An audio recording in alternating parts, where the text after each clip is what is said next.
Bonsoir à tous, je suis ravi d'être avec vous pour votre journal de ce mardi 20 mai. Tout de suite, voici les principales informations que nous allons développer. L'inquiétude autour de l'état de santé de Gaston Flosse, l'ancien président du pays, est actuellement hospitalisé. Visiblement, il peut à nouveau s'alimenter et communiquer. Nous ferons le point dans un instant. Les prix des assurances n'échappent pas à l'inflation. En moyenne, ces 2 dernières années, les coûts pour les assurés ont augmenté de 10%. Les compagnies ont réajusté leurs tarifs en se basant sur l'évolution de la conjoncture économique et sur les indemnisations au niveau national. La commune de Fa'a est mise en examen pour des infractions environnementales au dépotoir de Moumouveil. Mais les avocats de la municipalité contestent la version des experts. On vous explique tout dans cette édition. L'État a fait le point sur ses dépenses en Polynésie française en 2024. Plus de 96 milliards, dont notamment 70 pour les rémunérations des professeurs ou encore 14 milliards au titre de la défiscalisation nationale. Nous allons entrer dans le détail de ces dépenses avec notre invité, le haut-commissaire de la République, Éric Spitz.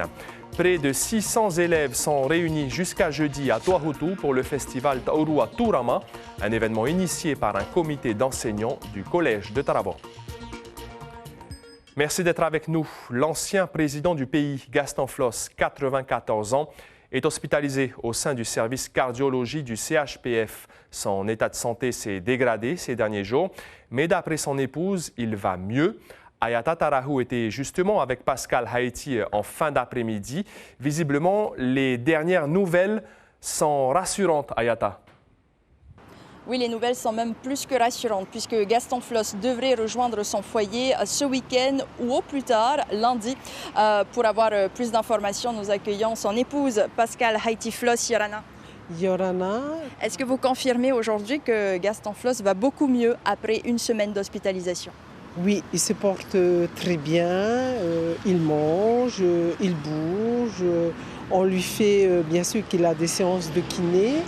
Et je voudrais vraiment remercier sincèrement le personnel de la cardiologie, du service ortho, le chirurgien et tout le personnel jusqu'aux aides-soignants, les femmes de ménage, vraiment qui ont bien pris soin de Gaston Flosse, surtout de mon mari.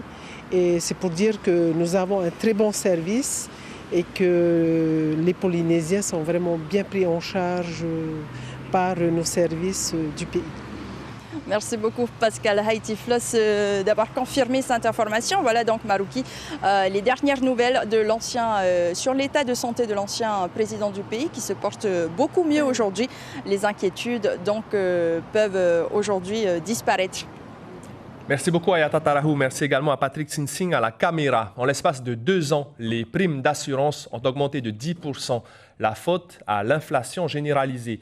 Le coût des réparations des automobiles, des pièces ou encore les prix des matériaux de construction et de la main-d'œuvre, tout a augmenté. Il y a aussi les catastrophes naturelles dans les pays d'outre-mer qui ont pesé dans la balance. Les explications d'Ismaël Tahiata et Jérôme Lee. Il n'a fait qu'une bouchée de Mayotte. Chido a été sans pitié. Les assureurs doivent verser près de 60 milliards. À La Réunion, 45 milliards et des poussières après le passage de Garance. Un séisme financier qui arrive jusqu'en Polynésie. On pourrait se poser la question, en Polynésie, on n'a pas été touché par un cyclone. Mais le principe de l'assurance, c'est de travailler sur la mutualisation des risques. Aujourd'hui, les solutions d'assurance, on ne les fait pas spécifiquement pour un territoire comme la Polynésie ou un autre. Et les tarifs d'assurance, ils sont faits pour la métropole et les territoires d'outre-mer. Sans ce principe-là, on ne serait pas capable de proposer toutes les solutions qu'on propose en Polynésie et surtout pas au prix auquel on les propose. Les sociétés d'assurance d'outre-mer n'ont pas le choix. Elles doivent ajuster leurs primes, y compris en Polynésie. Plus 5% pour l'assurance auto et moto, plus 7% pour l'assurance habitation et enfin entre 3 et 4% pour l'assurance maladie. C'est lourd et il n'y a pas que ça parce qu'en tant que chef d'entreprise, on a beaucoup de charges, beaucoup de taxes et on n'arrête pas de nous taxer. Hein, c'est un peu compliqué quand même. Hein. Les prix ont augmenté. Matériaux de construction, pièces détachées automobiles, idem pour les coûts de réparation. La facture adressée aux assureurs après un sinistre est salée. Des coûts de réparation de plus de 7,9% en 2022 et plus de 7% en 2023 et enfin plus de 6,2% en 2024. Depuis 2016 que j'ai mon permis, donc que je suis assurée, et je trouve que par rapport à quand j'ai commencé à conduire, j'avais l'assurance jeune conductrice, donc on paye plus cher. Mais au final, je trouve que là, je paye encore plus cher que quand j'étais jeune conductrice. Je pense quand même au moins 20 € par mois. Ouais. Pour un deux roues, des coûts plus réduits en réparation et en pièces détachées. L'assurance, en revanche, a augmenté de 3 000 francs en un an. J'ai vu avec d'autres assurances, c'est eux les moins chers. Les autres, ils sont à 48 000 et 50 et quelques mille. Ils sont à 36 140 000. Avec l'explosion des ventes de voitures hybrides et des réparations 15% plus chères qu'une voiture thermique, le coût de la main-d'œuvre augmentera également. Il y a fort à parier que d'ici la fin de l'année, une nouvelle hausse des primes d'assurance verra le jour. Le texte sur le prêt à taux zéro, le PTZ, a été validé à l'unanimité par le CESEC ce matin avec 44 voix pour. Mais plusieurs conditions vont s'appliquer pour bénéficier de ce prêt. Les personnes éligibles sont les primo-acquéreurs et il faudra aussi justifier des conditions de ressources financières et avoir 5 ans de résidence minimum en Polynésie. La commune de Faa est mise en examen à cause de son dépotoir de Mumuvei sur les hauteurs de Saint-Hilaire. La justice lui reproche d'exploiter illégalement ce site et d'avoir pollué les eaux. Pour ses avocats, la commune ne peut être tenue seule responsable d'une pollution dont l'origine et l'ampleur restent discutées. Ayata Tarahu, Patrick Tsinsing. Dépotoir de Faa, avant les années 2020. Déchets en tout genre, carcasses de véhicules ensevelies dans un seul et même lieu. 25 ans plus tard, la décharge n'est plus la même. La commune l'assure, elle n'est jamais restée indifférente aux alertes. Avec les années, la technique utilisée par nos anciens, c'est cette histoire c'est un panachage en fait de déchets et de terre. Donc, comme on a le dit, que 80% de terre et 20% de déchets, qui fait avec les années. Nous, on a continué ce travail-là et on a créé un grand filtre. Mais la mise en examen viserait aujourd'hui 2 infractions environnementales. L'une concerne une pollution supposée, datée de mars 2020, détectée à la sortie d'une buse à Piafou. Les avocats de la défense réfutent cette conclusion d'expertise. Dans cette contre-expertise même, il est écrit que ce qui pourrait être perçu comme de la pollution pour laquelle nous sommes mis, la commune de Faa, en examen, permet quand même de dire dans le même trait de temps que la zone en aval de cette pollution très localisée demeure une zone naturelle, que les activités de baignade historiques y sont maintenues et que la biodiversité continue de s'y développer.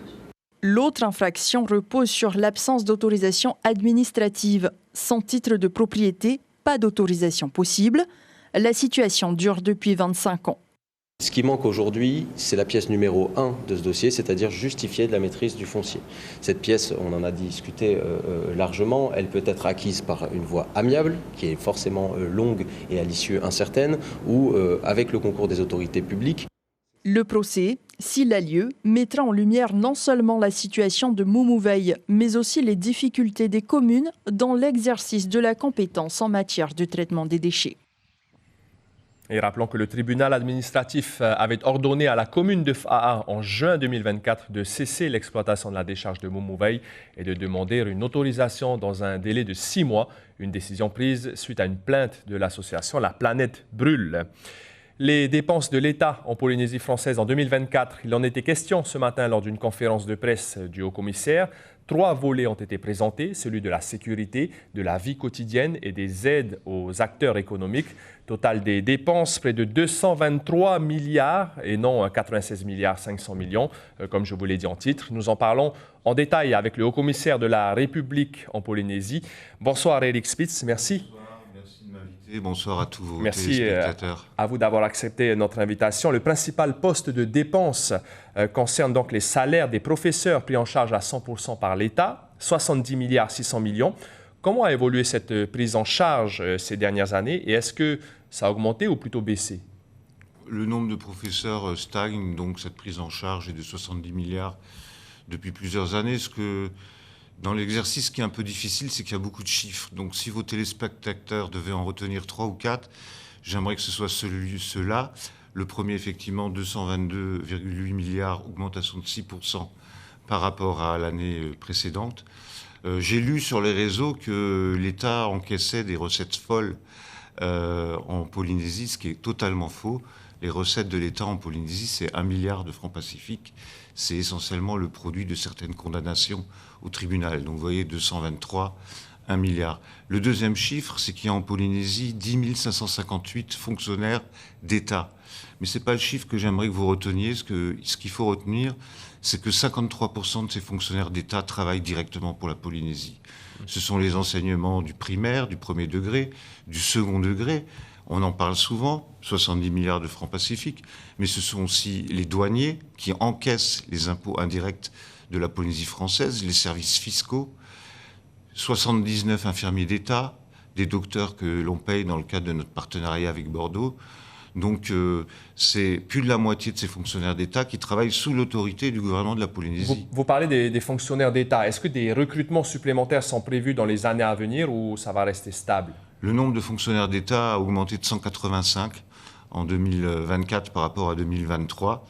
Et comme le format des armées va augmenter de 230 hommes d'ici 2030, on peut déjà estimer avec certitude que le nombre de fonctionnaires d'État va augmenter.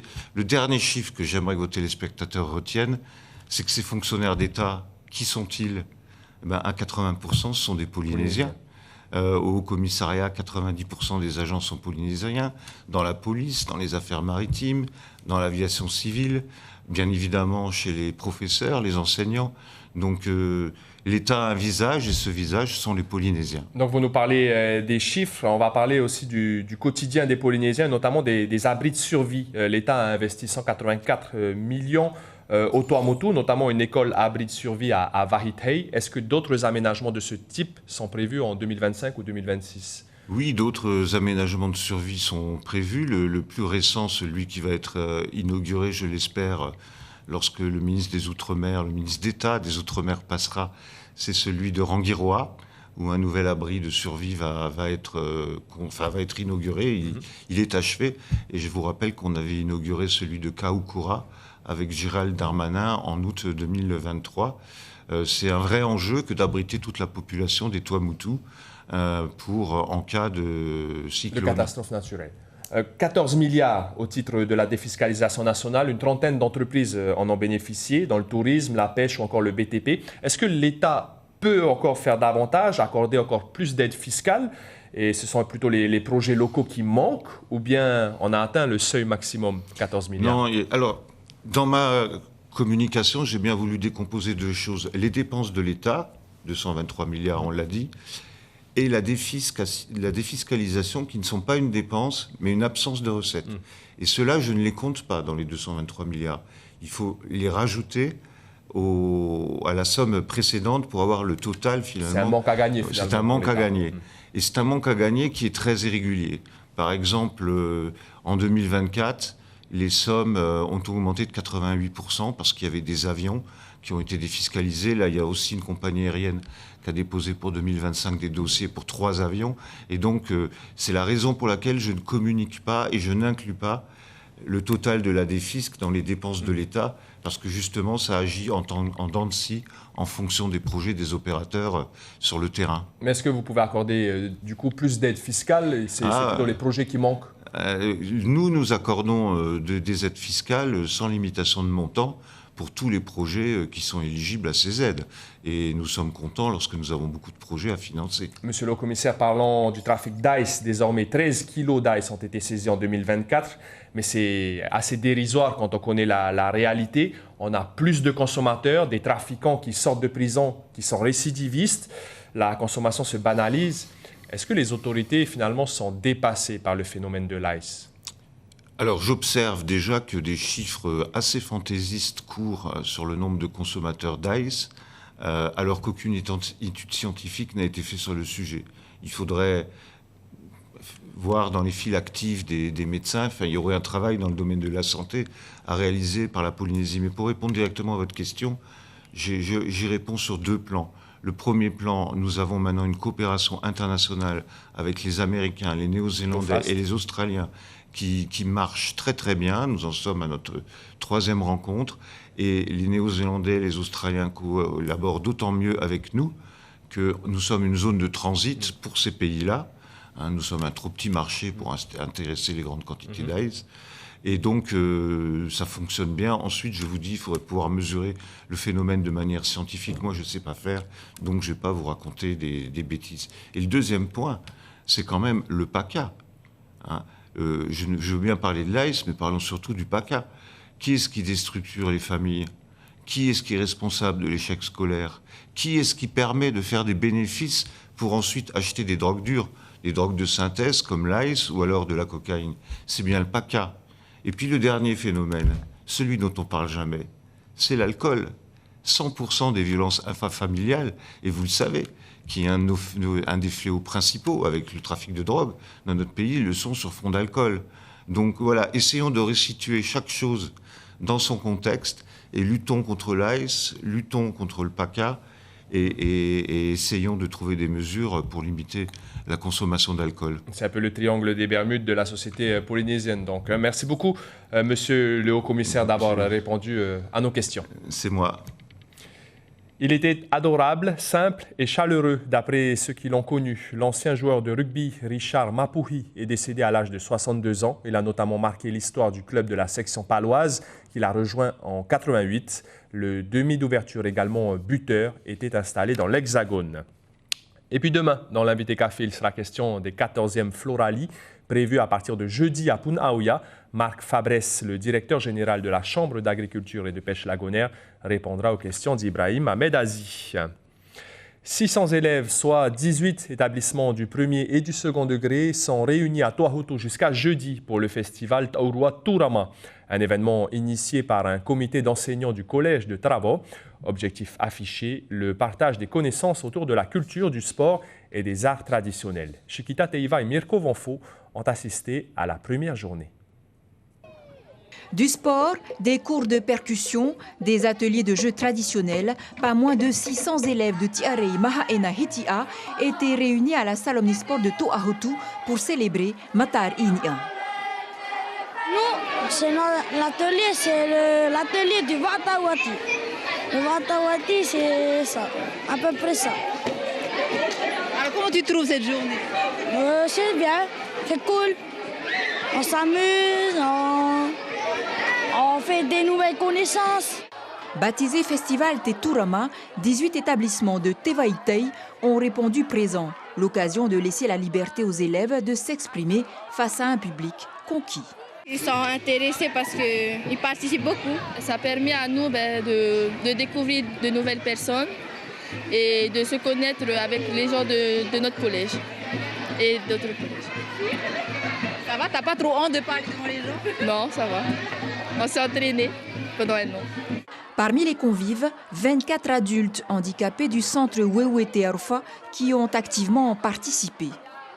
C'est plus qu'une sortie parce qu'au sein de l'établissement, on travaille l'insertion sociale notamment. Et donc c'est de se mélanger avec les autres, de vivre avec les autres. Et aujourd'hui, ça nous permet de nous mélanger avec le milieu ordinaire et avec la jeunesse. Une jeunesse qui a fait la fierté des chefs d'établissement. Nous, les établissements scolaires, on a tendance à fonctionner en interne et à peu finalement se rencontrer. Et on voulait ne pas faire de concours, on voulait que ce soit pas une confrontation mais un partage. Elle est très bien cette journée, ça rassemble beaucoup de monde et ça fait plaisir. C'est une très bonne idée de faire ça pour que les enfants ils apprennent mieux sur notre fénois. Au total, jusqu'à jeudi, 1800 élèves participeront au festival Te Turama, une première pour les établissements scolaires de la presqu'île. L'information principale de ce mardi 20 mai, les prix des assurances n'échappent pas à l'inflation en moyenne ces 2 dernières années. Les coûts pour les assurés ont augmenté de 10%. Les compagnies ont réajusté leurs tarifs en se basant sur l'évolution de la conjoncture économique et sur les indemnisations au niveau national. Sur vos écrans, après ce journal, une soirée série avec 2 épisodes de The Glades, puis 2 épisodes de Good Girls. C'est la fin de cette édition. Merci de votre fidélité. Passez une très belle soirée. À demain et prenez bien soin de vous.